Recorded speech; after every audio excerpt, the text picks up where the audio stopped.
And we're live. You're listening to the Seattle Neighborhood Crier. You can go to the website at seattleneighborhoodcrier.org. And it's all yours, Cindi. All right. Hello, sorry about that. I had to grab a clock so I could make sure we didn't run over time today because we've got a really interesting series of topics. So today we have JoAnn Jordan and Cathy Wenderoth who are going to talk to us. They are both from the Seattle Office of Emergency Management. And we're going to kind of do two parts. One of them, first, JoAnn is going to do some overview information about the City of Seattle's Office of Emergency Preparedness, especially around their community outreach programs. And then Cathy is going to take that and do a little deeper dive on one of their programs that we really support, which is the CERT program, which stands for, I wrote it down so I wouldn't forget, Community Emergency Response Training and Teams. And we do the training in Seattle, and we'll talk later about how you can connect in with the community to form response-type teams. So I'm going to turn it over to JoAnn and let her take us through a little bit of history and what the department does and some of their programs. So go ahead, JoAnn. Thank you for inviting us to your podcast today. I manage the public education programs for the Seattle Office of Emergency Management, and the foundation of all of our programs is about personal and self-sufficiency in the event of a disaster. Our message is the importance of being prepared to take care of yourself and others for at least 7 to 10 days following a disaster, and that doesn't have to be overwhelming. Our key messages are to encourage you to make a plan with your family and your community and your workplace about what you'll do and how you reconnect and how you will take care of each other in a disaster. To build a kit and to have supplies that you may need for an extended length of time, including water and food and prescription medications, things to take care of your pet and those type of things. And then be ready to help each other. And as we're going to be talking later about the CERT program, that is one of the cornerstones of resiliency, is to build capacity to take care of each other in a disaster. So our website is seattle.gov/emergency, and although we're not going to go into detail about personal and family preparedness today, I'd like to encourage you to go to our website. There's lots of information about putting together a disaster supplies kit, having a family plan, how to be safe in an earthquake, and for those of you who have English as a second language or friends who have English as a second language, we have information there in 19 languages ready for you to be able to share with others. One of our community programs that is really effective is called the SNAP program, Seattle Neighborhoods Actively Prepare. And that program is designed to help neighborhoods and neighbors to work together to take care of each other in a disaster situation. And some of the things that people have said is, JoAnn, I can't do this program because I don't know all my neighbors. Well, if you know one neighbor on your street or one neighbor in your apartment building, you can start a SNAP program. And SNAP simply helps neighbors, first of all, learn how to be safe, how to get themselves and their family prepared. It'll give you step-by-step things to do immediately following the disaster, and it also helps you organize to take care of each other. This program is free. All you have to do is call our office or email SNAP, SNAP, at seattle.gov, and we'll actually, either one of our staff or a volunteer will come to your neighborhood, do a living room program, and I promise you, before we leave that night, you will be better prepared to take care of yourself and those around you in the event of a disaster. So I'll leave with that. I know we've had other podcasts before about basic preparedness. So if you have any questions about preparedness after you go out and look at the website, that's seattle.gov/emergency, feel free to email snap@seattle.gov, and we'll be happy to answer your questions. And then I'm going to launch right now into a little bit about the history of CERT. The CERT stands for Community Emergency Response Training, and it actually started in Los Angeles, California. It was after the Loma Prieta earthquake and the Northridge earthquake, and they realized that they wanted to have community members with a little higher skill level so that they can be leaders in their community and be able to take care of each other and also be a resource for the fire and police department after a disaster. So they created this program called CERT, Community Emergency Response Teams, and the idea was to have groups of people come together, learn these skill sets, and be able to apply them in their workplace. So as that program became successful, it became a national program, and FEMA decided to take that on as one of their core curriculums. So now CERT is national. However, I must admit that it is applied differently in all jurisdictions based on the basic hazards that it faces. So in Seattle, and Cathy's going to talk about the core program.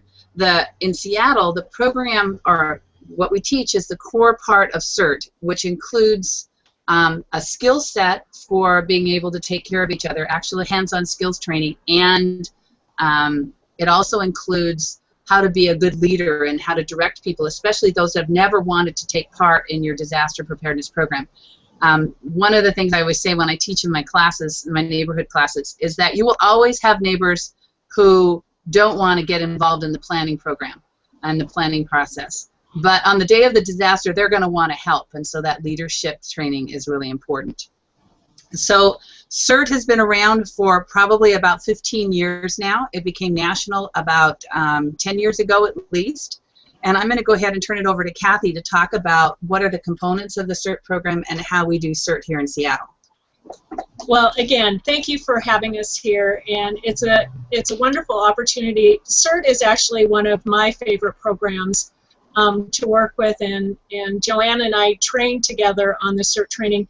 Seattle has recently kind of joined the pool of CERT of communities that offer CERT training. We are moving into our second year of offering training, and it's a very popular class.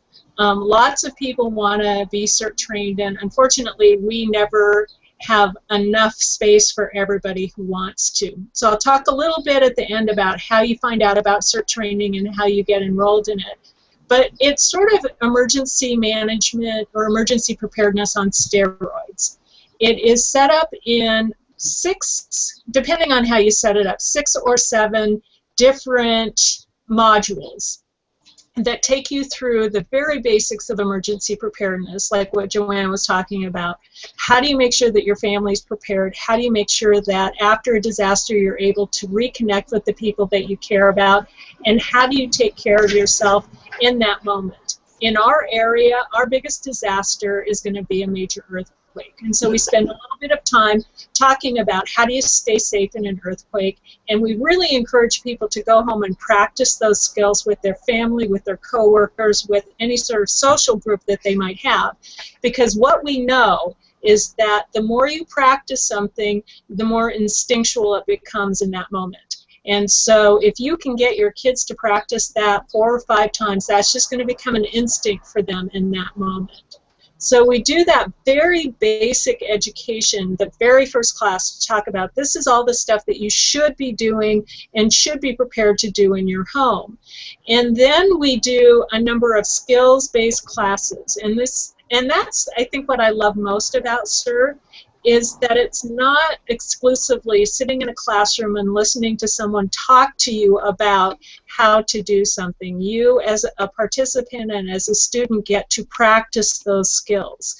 And so we talk a lot about how do you know, JoAnn alluded to there are some priority actions that need to be taken after a major earthquake. And so we talk about how do you turn off your utilities. We actually bring out a gas meter and let people practice turning off the gas. We talk about how do you turn off your electricity, how do you turn off your water, when do you turn off your water, and when do you not turn off your water, and the same with the gas and the electricity.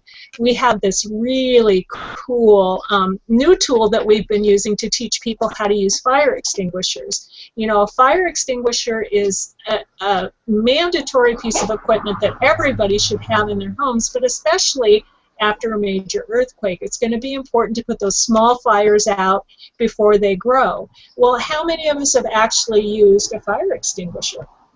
Surprisingly, not a lot of us. And so we have this great prop that is laser driven, and you actually get to put a fire out using the prop. And it's a very realistic simulation of what that is. We then will do a class on understanding sort of the way that we organize an emergency management on a disaster scene. So it's called the Incident Command System, and we explain how that can work in your neighborhood, in your workplace, and you can take those components of that and apply it to help you manage whatever you may find yourself faced with in that moment. We also do 2 classes, one on disaster first aid. And again, it's not a first aid class, it's really specific to what kinds of things are you likely to find after a major disaster, and how do you use whatever is there to provide that first aid for people who are injured. We talk a lot about triaging people. We talk about, how do you control bleeding? How do you open an airway? How do I know if someone needs immediate attention or they can be delayed in treatment? We also do a light search and rescue class as part of the course. And so we talk about, how do you go about finding people who may be stuck in a building? How do you properly lift and transport them to a safe place? And above all else, how do you keep yourself and your team safe while you're doing that? We also go into a bit about terrorism, and I think that especially after 9/11, that became a much bigger concern for us here. And so we talk about terrorism and how do you recognize signs of maybe somebody who's up to no good, and really focus on the behaviors that person's displaying and not about their physical characteristics. We also do a class on disaster psychology. So as people who are out in the community doing this, how do you make sure that you're taking care of yourself emotionally? The course actually culminates in a written test and then a disaster drill. So you get to take all of the information and skills that you've learned over those modules, and you get to apply them in a real emergency setting, well, as real as a drill can be. And so we put people through their paces, and we set up a search and rescue room. We make them set up first aid stations. They have to demonstrate that they know how to turn off utilities, they know when to turn off utilities, and then they have completed the course. I've got a bunch of questions on not the course material so much, but one of the starting points was if somebody got training, let's say they lived in California, they lived outside the area, and they had CERT training five or less years ago, their training is probably the same that you received, so they could come in and plug into our community and be like all the other CERT people. Is that correct? Well, yes and no. CERT gets... what's the word I'm looking for? I'm not sure. Complicated? No, CERT, we revise the curriculum based on what our needs are and how we utilize CERT. Mm-hmm. Okay. In the Seattle area, we don't organize CERTs in teams that are going to be ready to be deployed, immediately after a disaster. Our feeling and what we know from looking around to other communities that have the same risks and hazards that we do is that people are not going to leave their homes and their neighborhoods to go help somebody else. They're going to stay where they're at and help their family, take care of their home, and help their neighbors. And so what we ask of the people who go through the CERT training is that wherever you find yourself after that major earthquake, after that huge snowstorm, after a bridge collapse or a landslide, utilize the skills that you have gained through taking this class and provide a leadership role and direct people and help people make those decisions about what they're going to do to help one another.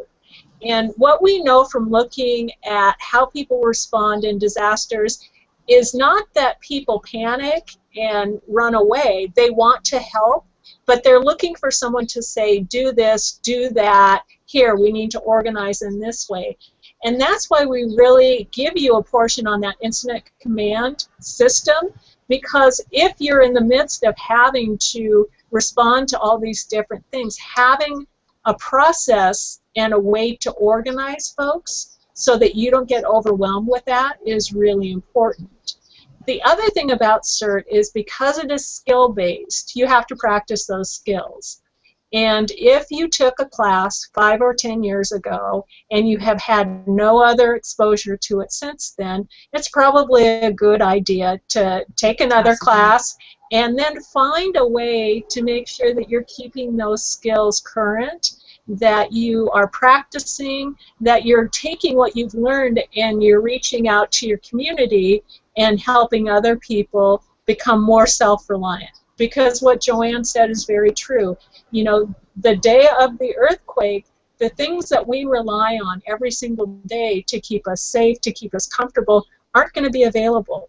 And so we are going to have to rely on one another to make sure that those basic needs get met.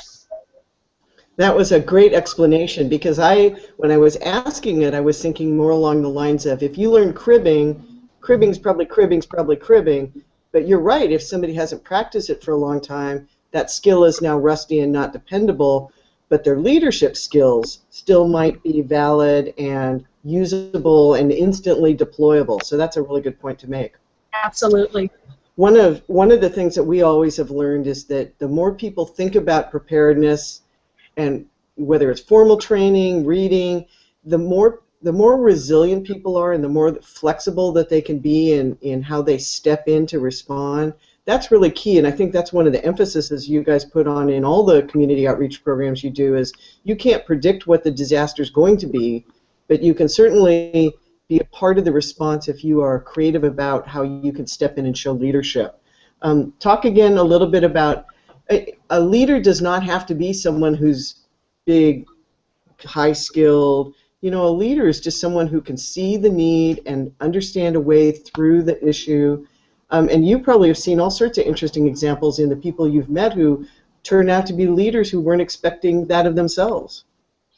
Absolutely. And again, a leader is really someone who can communicate, and who can communicate effectively, and like you said, can see the bigger picture and say, okay, these are the 3 things that are happening, and this is the most important one, and so I'm going to put my resources here, take care of this, and then we'll take care of these other 2 later. You don't have to know everything about search and rescue and disaster first aid and how to, you know, leverage materials and how to make sure that, you know, a building is safe to go into. What you need to be able to do is identify the people that are around you and the skills that they have, and then put them in appropriate places. I mean, if we think about our neighborhood and we think about all the skills that our neighbors have, you probably have covered every aspect of emergency response just by the people who are in your neighborhood. I mean, we all live,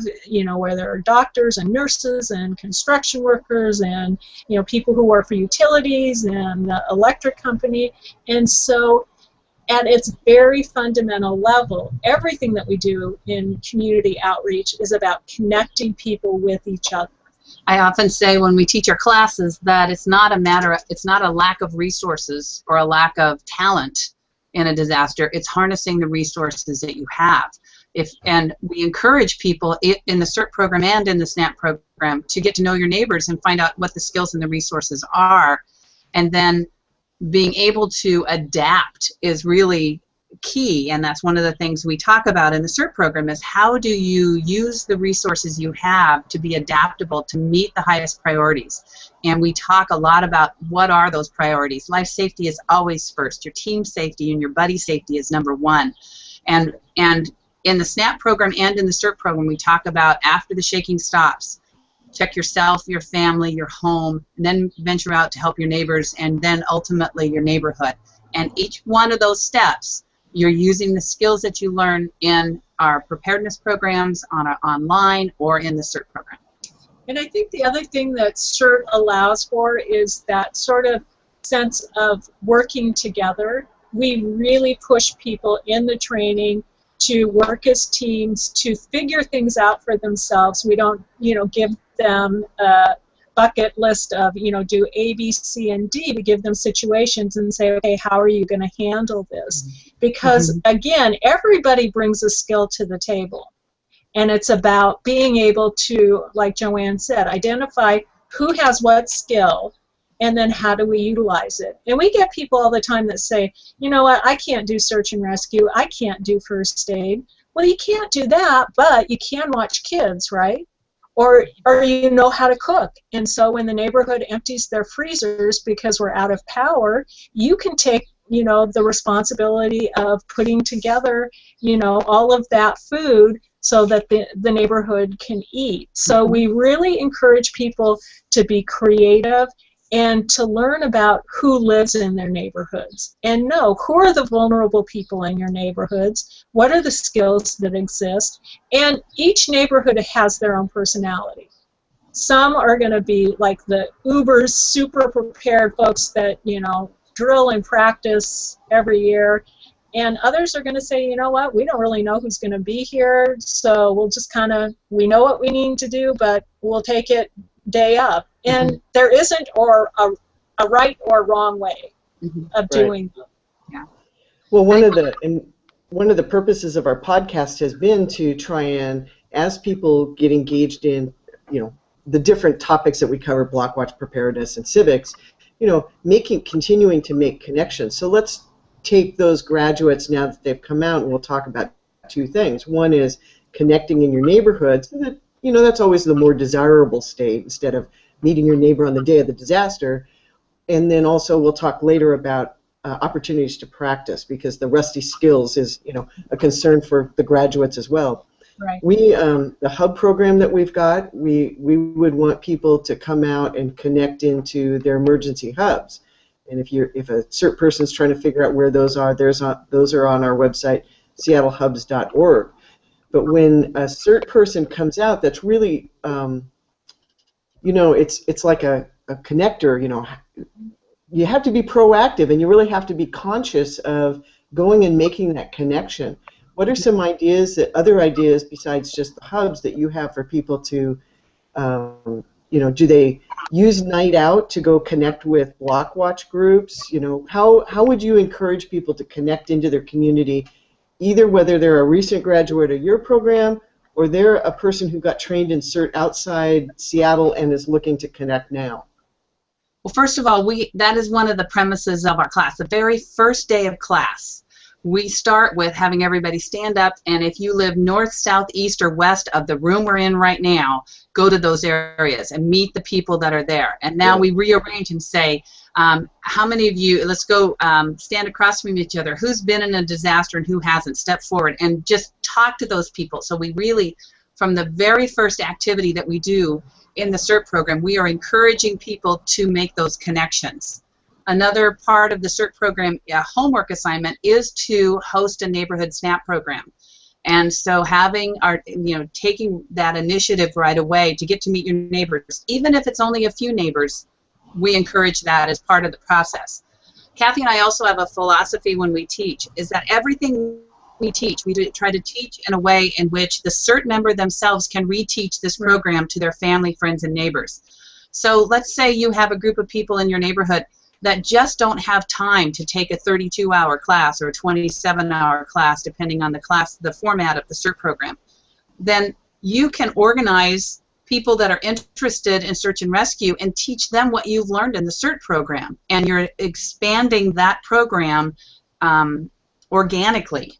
And then once they have time, they can come take the class. But if all they have time for is to learn how to do that particular skill, our CERT members learn enough of it and have the information that they can share that with their neighbors. And that, I think, is a really good, solid selling point for once you come back in your neighborhood, I've got these skills. I need to teach more than just me how to turn off the natural gas and when to do it. And we really push the students to do that during the course of the CERT program. Is, okay, one of your homework assignments is you go home and you talk to 3 people that you know and tell them 4 things that you learned. And again, most people learn best by doing and not by listening. And so we are really pushing people to engage with those that they care about, that they love. Everybody has sort of their own connections, and some people are really tied to their neighborhood, some are tied to social organizations, some are tied to their faith-based affiliations, some are tied to their work sites, And so what we really ask people to do is to expand that circle and get other folks that may not even think about how do I make sure that I'm ready day of and I can help day after. How do I make sure that those people are included in that? Yeah. And Cindi, one of the things you said is how do you tie in with other organizations? The most successful programs or neighborhoods that have gotten organized don't make this a separate thing. If they already have Block Watch, they tie it in with Block Watch. If their favorite thing to do is progressive wine tasting parties, then we say, then every time you go to somebody else's house as part of the progressive wine tasting, you also talk about preparedness. So tie it in with something else so it doesn't feel like another task I need to accomplish. And then capture those teachable moments. Whenever there is a hurricane on the East Coast, or a wildland fire where people had to evacuate, or a snowstorm that's huge, or an earthquake somewhere else, those are our teachable moments as well as our community members' teachable moments to say, you know, this thing's going to happen here, and how can we get ourselves better prepared? Remember when we did that organization. Yep, and you made a really good point about the faith-based, because the Office of Emergency Management sponsored some forums, and they got a lot of faith-based organizations in the room starting to talk about emergency preparedness. But as always with organizations, you need people to come provide the impetus, and so making sure that the CERT people not forget that, you know, you can also plug in at your church, and there may also already be a effort going on at a church that needs a spark plug, like someone who's just come out of CERT training. That was a really good reminder. Absolutely. And what we do with all of the graduates is we try to get them hooked into hubs in the areas where they live or work, and we are always, always, always looking for a way to facilitate that, because the hubs are a perfect segue. Once I've got my neighborhood taken care of and I know everyone's okay, then I expand that and I go bigger and I go to the hub and I say, hey, I'm CERT trained, what can I do to help? And again, it is really connecting all the different people that are in communities together so that they know how to find each other to get their needs met. Yeah, exactly. So let's talk a little bit about the practicing that people can do. So I know that there's a couple of events coming up. In particular, we've got one coming up in August, if you want to talk about that one. Sure. The state of Washington sponsors every year, they call it their CERT Expo. And it's an opportunity for CERT members to practice their skills, to, you know, kind of get more training in areas that maybe weren't covered in the CERT class. And so they are hosting their CERT Expo August, I believe it's 8th and 9th at South Seattle College. You need to be affiliated or have successfully completed a CERT program. So you can't just walk in off the street to attend. This year, they're actually hosting it over 2 days.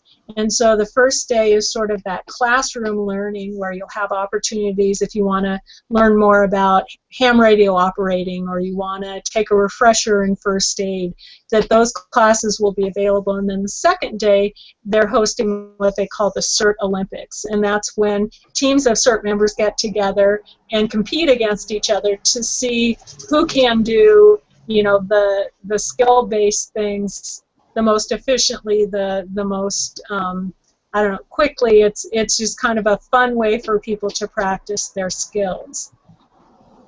I'm getting a note from our producer that says to remind everybody that the registration actually closes on July 31st. Yes. It's a Saturday and Sunday, is that correct? The Yes. actual class? Yes. Yeah, that might be the 9th and 10th. I don't have a calendar in front of me. I wasn't. I think it is the 9th and 10th. Yeah. Okay. Yeah. So you got till the end of July to register. Did they need actors, or were the actors? Is that part of what's going on? Do they need people who are not CERT trained to do a role for you, or is it all just CERT people? I think if you were to go to their website, there is an opportunity to volunteer if you would like to do that. Okay. So people who actually maybe haven't taken the class could actually volunteer possibly and get a little tidbit of what CERT is all about if they're kind of curious about it. And it helps that it's on a weekend, not a work day, so that's good. What other opportunities are there out there for people to either practice or engage?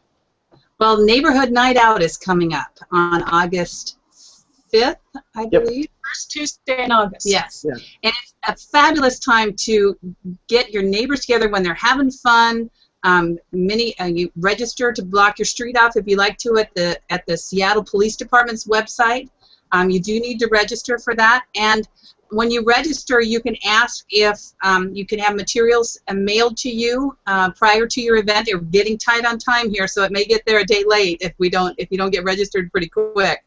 But we're sending out materials. If you're interested in hosting a neighborhood program in your neighborhood, you can click the box yes, and we'll give you a follow-up call, and see when you would like to have a neighborhood program.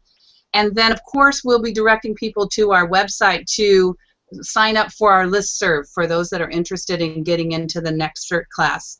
Our SNAP classes, we will have a whole series of fall classes. Specifically, they're 30-minute classes.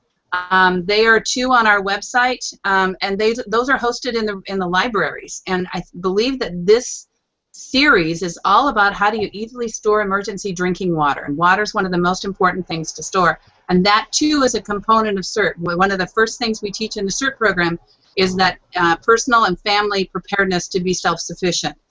So our SNAP classes are coming, and then, of course, we'll have our CERT class in, it'll be late October, early November this year. And Okay. Cindi, we always get more registrations than we can accommodate, and so we really try to look at areas of the city that don't have as much organized activity going on and giving priority to people who live in that area. But, you know, everyone is welcome to apply. If you go to our website, in the left-hand column, there's a little envelope that says join our mailing list. That's how we notify people that the application process has been open, and they can put in an application and get into the class. This fall we're going to be doing it at South Seattle College. They're a great partner with us, so it'll be in the South End. Oh, that's great. Yeah, I know that as soon as the notice comes out, because I get the distribution, I forward it on to the folks I know who've been online, and I think that's part of the reason it fills up so fast is because the grapevine is super duper attuned to the release of your new schedules. One of the other podcasts we want to do is I took the library series of classes. Last time the topic that was offered was apps for your phone. Right. And, emergency-oriented apps for your phone, which was a blast. And it was. I mean, I've now got 6 new apps that I can use, and so we think that might be a good show just to take those sessions that you're already doing and put them onto podcasts so anybody else can come up if they couldn't come to the live. I agree. There's also coming up in October, the Great Shakeout is a actual regional program. It's sponsored. It's like I said, it's nationally program. It'll be October 16th at 10:16, and the whole idea behind the Great Shakeout is you register that you're going to take that action, and then when we do the drill all together, you practice drop, cover, and hold, and that over doubles your chances of doing the right thing when the disaster actually happens. If you're not available to do the Great Shakeout during the Great Shakeout on October 16th, and you'd like to do it with your neighborhood the weekend before or after, you just say that in your registration and you still get credit. And our goal is to have as many people as possible statewide, and actually it folds into Washington, Oregon, California, and Alaska, and our numbers to see how many people will actually practice drop, cover, and hold during that time. Right. We've had some fantastic numbers in the past, so it'd be nice to surpass it, though. Yes. I'm looking at my notes to see if I had anything else I wanted to cover. Oh, SNAP for 2 things. One, when you were mentioning the SNAP programs, you will also do SNAP training in apartment buildings, right? Not just spread out blocks, but the kind of vertical communities that we've got. Absolutely. A neighborhood, we don't define what neighborhood is. If you tried to define neighborhood in Seattle, you would have so many different definitions of what neighborhood means. So really what we're talking about, it could be a horizontal community like a residential neighborhood. It could be a vertical community like a high-rise building or apartment complex. The Help OK signs that we hand out during our program, we actually have ones that are door hangers, like you have a Do Not Disturb sign on your door. Because some of our neighborhoods, the apartments open into a hallway as opposed to a front door. So we also have those available. So the program is completely adaptable. We have SNAP meetings that are people who gather at church, because it doesn't really matter where you gather. And even if you commute to church, during that time, you are there, so you are a neighborhood. If you have a social group that plays bridge together, while you're there, you are a SNAP group, so why not have a SNAP meeting and organize yourself? So it really, neighborhood is very easily, very loosely defined. If you only know, like I said, if you only know one other person on your street, and they agree, I'll check on you, if you check on me, voila, you're a SNAP neighborhood. Yep. And then, as your CERT people who come out, the reason I mentioned the vertical is because they actually don't have to go outside their apartment building to connect. They can connect within their apartment building. And I know a lot of people, a lot of us don't think like that. We go, oh, I got to go organize a neighborhood. There's 12 apartment buildings on my block. Well, no, think upward, not outward, you know. So that was good. I'm going to find you guys and get those door hangers. I didn't know you had those. That's a great thing.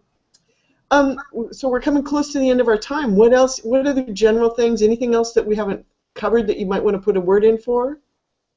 I would like to just say that when you start talking about all of this, and we get excited about disaster preparedness, and I know, Cindi, you do too. We just love this concept of building resilience in community to take care of each other. But often when people are viewing this for the very first time, it seems a bit overwhelming. So my advice to you is something that we said today triggered a reaction. It tugged at your heart, whether that was storing emergency drinking water or taking a SNAP class or meeting your neighbor or going online, whatever that one thing was. Would you do that within the next 24 hours? And then you're going to be starting the ball rolling. And it's a lot easier to keep the momentum than it is to start the momentum. And start it small. We've got to do this and build capacity to take care of each other, but it doesn't have to happen all overnight. And you probably have already done some of it. So build on what you've done. Again, you know, your neighbors are friendly with one another. You know, you start talking about emergency preparedness. If you've got a workplace that, you know, is cohesive, you know, start there. It doesn't have to be hard. It doesn't have to be a huge lift. And we have a lot of resources available, both on the web and in being able to come out and teach for you. So if you think you're inventing a wheel, stop, give us a call, or call us at our main office number, or go to, even better, and email us at snap@seattle.gov. Ask your questions. Let us help you, because we've got a lot of resources we can do that with. Great. Those are great words of encouragement to end on. So I want to thank you both, JoAnn and Cathy, for being our guests, and we'll probably have you back for some more detailed conversation on emergency preparedness. Thank you very much. Thank you. Okay, thank you. And you can find the show notes, the links to the web pages on the show notes at seattleneighborhoodcrier.org. All right, everybody. Thanks.